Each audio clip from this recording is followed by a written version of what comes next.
आज मैं प्रश्नावली 1.2 वास्तविक संख्या का क्वेश्चन नंबर 5 बताने जा रहा हूँ। इसको देखिए और समझिए। देखिए प्रश्न नंबर 5 है, जांच कीजिए कि क्या किसी प्राकृत संख्या n के लिए संख्या 6 की घातीय n अंक 0 पर समाप्त हो सकती है। तो आंसर अब यहाँ पर हल करेंगे, लिखेंगे यदि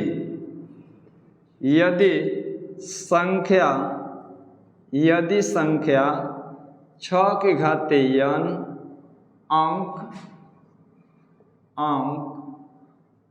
0 पर समाप्त होती है। यदि संख्या 6 की घातीय n अंक 0 पर समाप्त होती है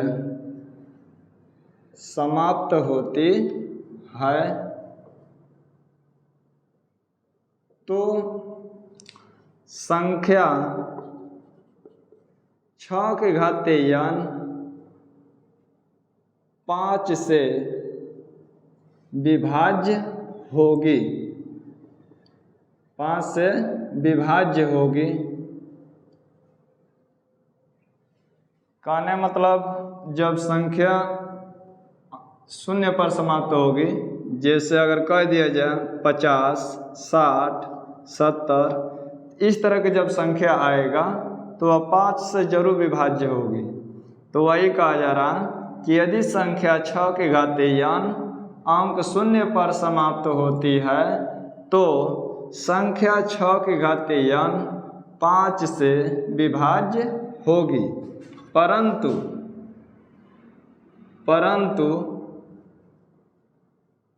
6 की घातीय n का अभाज्य गुणनखंड, चाहे के लिख देंगे के अभाज्य, परंतु 6 की घातीय n के अभाज्य गुणनखंड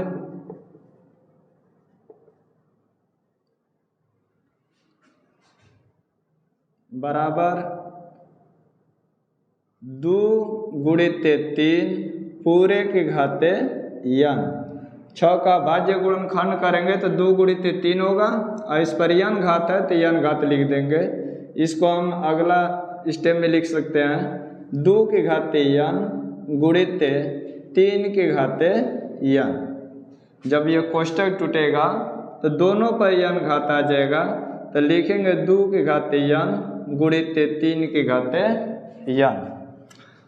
तो देखिए इसमें परंतु 6 की घातीय n के अभाज्य गुणनखंड इतना में केवल 2 और 3 आते हैं। केवल 2 और 3 आते हैं। केवल 2 और 3 आते हैं। अतः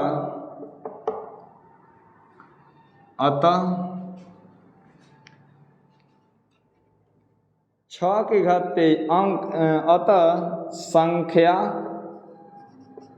6 की घातीय n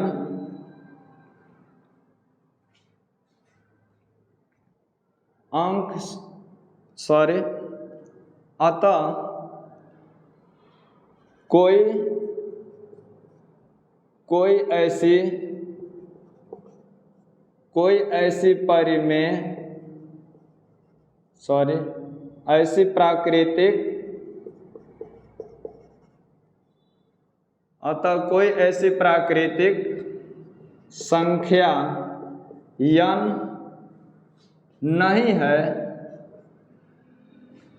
प्राकृतिक संख्या n नहीं है जो 6 की घातीय n अंक 0 पर समाप्त होगी।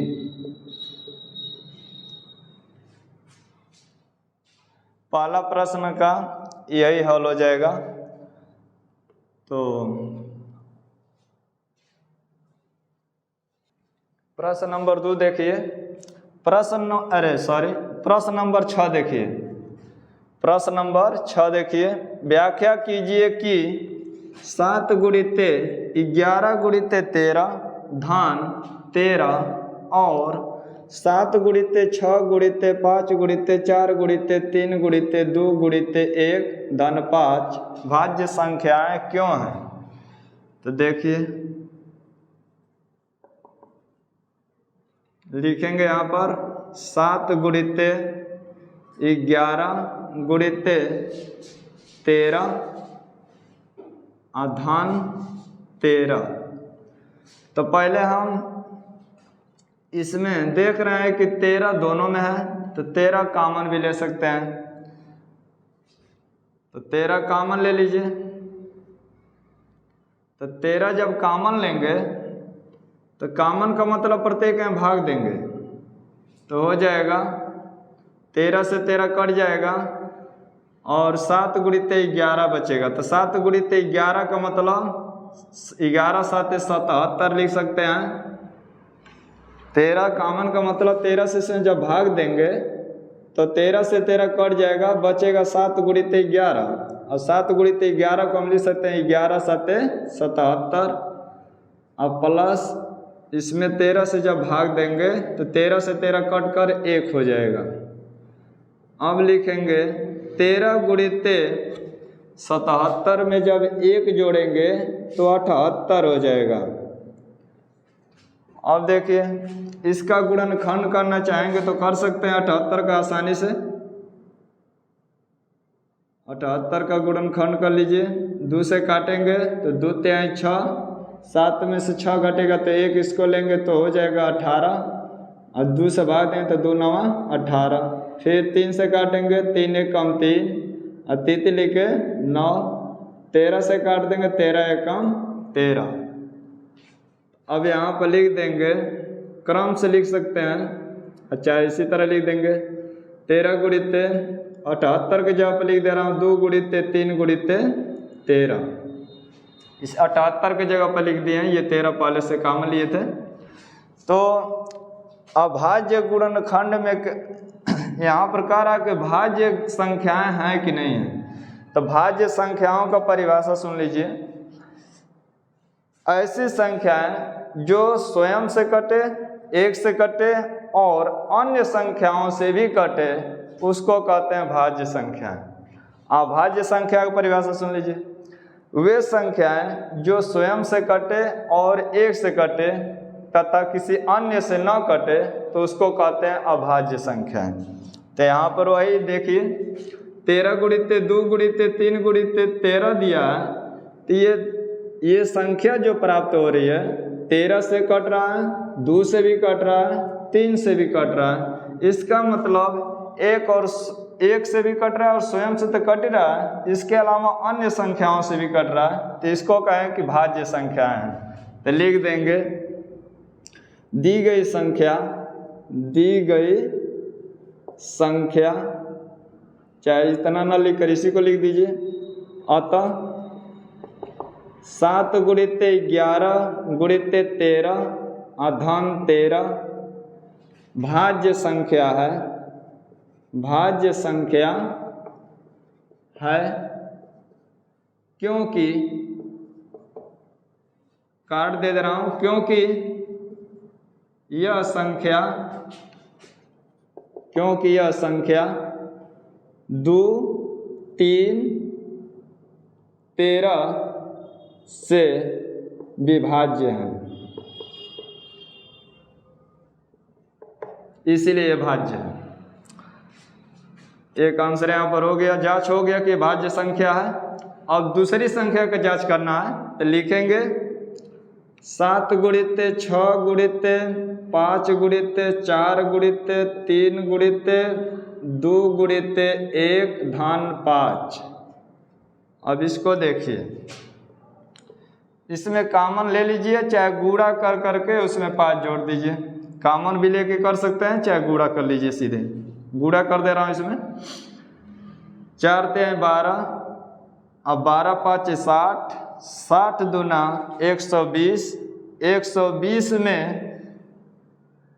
गुणा कर दीजिए 6 से, तो 0 बढ़ा लेंगे, 12 छक्का 72, और फिर इसमें 7 से गुणा कर दीजिए, तो 7 0 0 और 7 दूनी 14 और 7 सत्ते 49, एक हाथ से जोड़ेंगे तो 50। तो ये गुणा करने पर यहाँ से लेकर यहाँ तक जब गुणा किए हैं तो आ रहा है 5040। यहाँ से यहाँ तक गुणा जब किए हैं तो 5040 हो गया।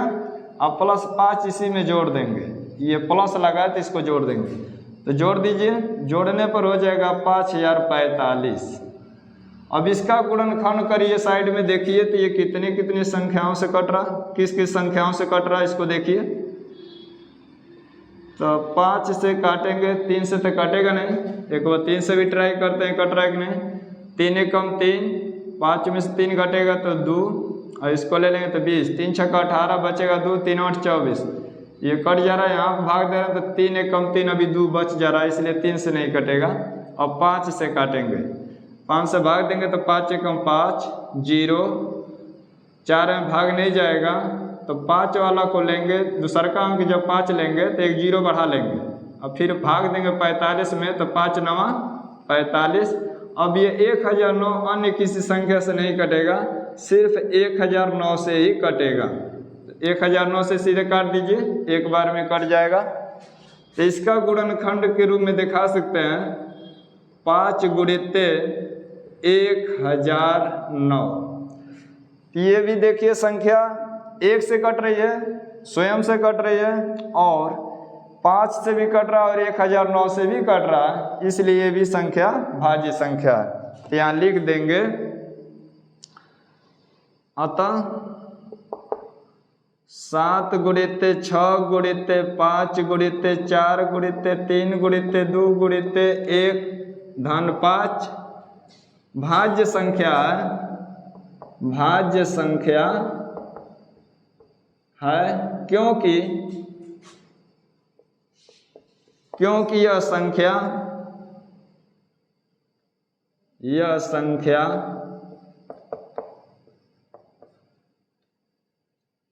5 और 1009 से विभाज्य है। विभाज्य का मतलब पूरा पूरा विभाजित हो रहा, से विभाज्य है। तो यही दोनों संख्याओं का जांच हो गया, ये दोनों संख्याएं भाज्य संख्या हैं।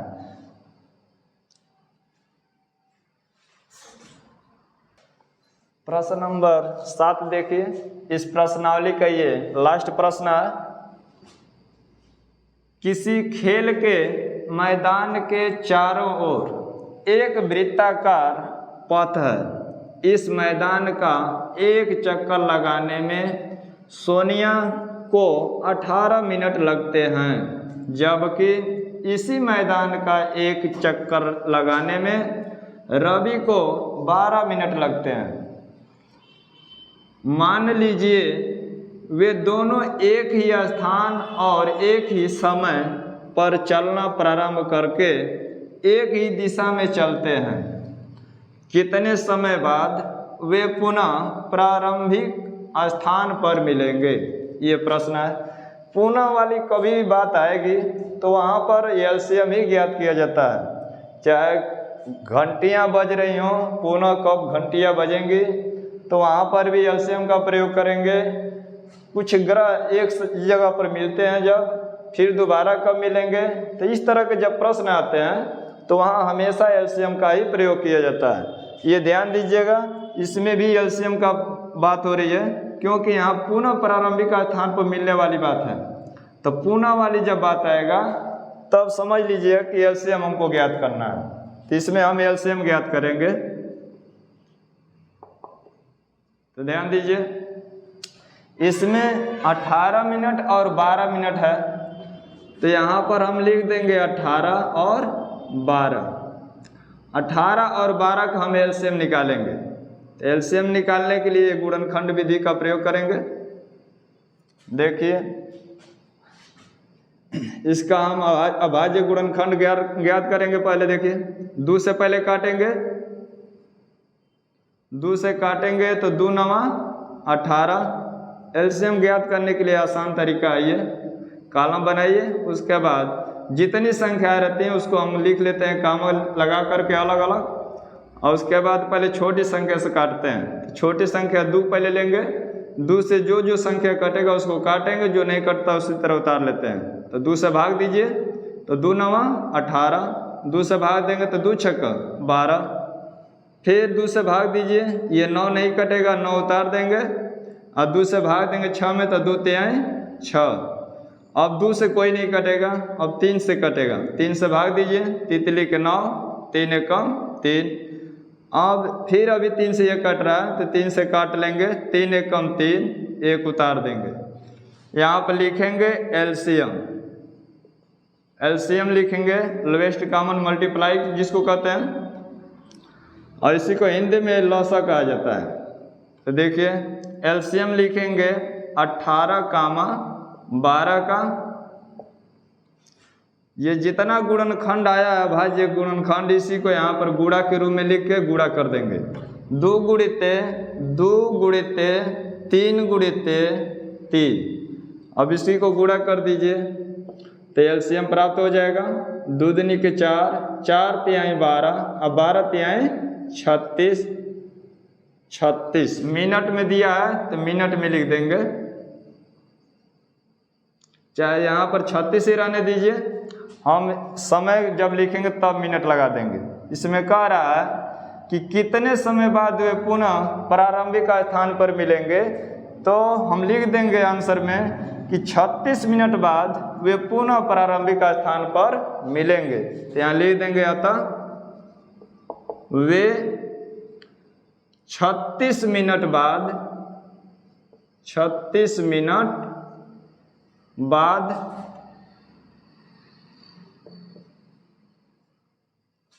पुनः प्रारंभिक स्थान पर मिलेंगे, प्रारंभिक स्थान पर मिलेंगे।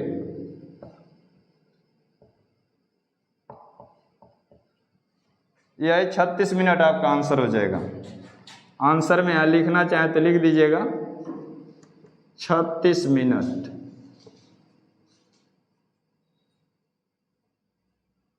ऊपर तो विस्तार से दिखाई दिए हैं कि 36 मिनट बाद पुनः प्रारंभिक स्थान पर मिलेंगे, यहाँ पर आंसर में लिख देंगे 36 मिनट। तो बच्चों आप लोग मेरे चैनल को लाइक और सब्सक्राइब करें ताकि मैं आपका कोर्स समय से समाप्त कर सकूं। धन्यवाद।